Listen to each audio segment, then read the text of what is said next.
Indian का veg खाना कितने से कितने मिनट पे, 7 से 10 मिनट में बाहर निकालना है। तो हम एक टाइम होता है जब हम एक रेस्टोरेंट ओपन करते हैं तो एक जो हेड शेफ होता है वो बोलता है भाई मुझे इतने से इतने मिनट में नॉन वेज चाहिए, इतने से इतने वेज चाहिए।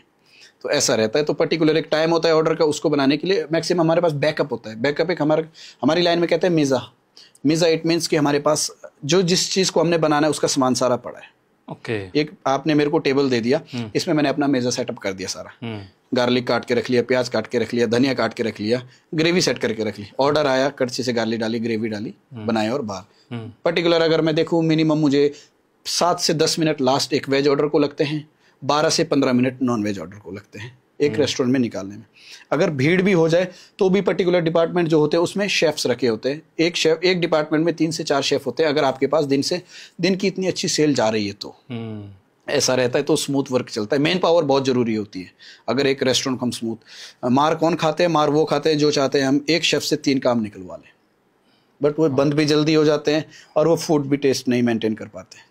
क्योंकि अगर आपको फूड मेंटेन रखना है, टेस्ट मेंटेन रखना है, आपको मेन पावर लगेगी।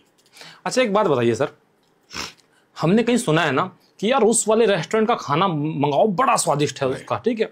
अब दाल मखनी तो उस रेस्टोरेंट पे मिलती है और रुपए में मिलती है, बाहर ढाबे में मिलती है, ठीक है।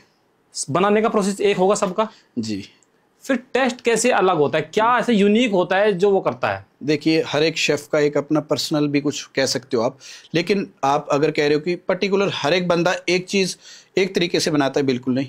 अच्छा। अगर हम दाल बना रहे हैं तो हम 10 शेफ हैं, 10 का अपना तरीका है।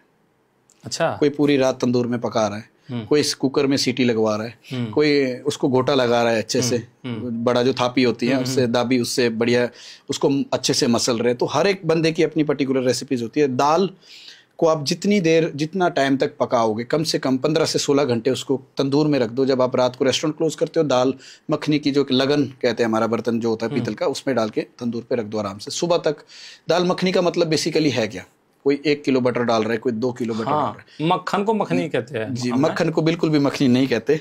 दाल मखनी का मतलब है जो उसमें माश के दाल होती है, काली दाल, और जो राजमा होते हैं, जो उसके अंदर जो व्हाइट निकलता है पकने के बाद, उसका हमें उसको मखनी कहते हैं बेसिकली।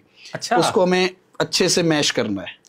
अरे वाह। मखनी का मतलब मक्खन नहीं है, मक्खन तो जस्ट एक फ्लेवर के लिए डाल रहे हैं। हम यहाँ पता क्या करते हैं भैया, एक दाल मखनी देना, फटाफट करके डाल के उसमें ऊपर से इतना पीस काट के अमूल बटर डाल दिया, ये दाल और ये मक्खन, तो हो गया दाल मखनी। हाँ। तो वही एक चीज है जो 5 स्टार में इतना खाना महंगा क्यों होता है और एक ढाबे में खाना इतना। इस पे बात करेंगे, बिल्कुल बिल्कुल। हाँ। तो बेसिकली यही होता है। हमें दाल मखनी का मतलब है कि दाल का जो अंदर का मैश है उसको बाहर निकालना है।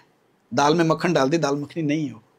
अच्छा, थोड़ा ना आपकी साइकोलॉजी के साथ थोड़ा खेलते हैं। मैं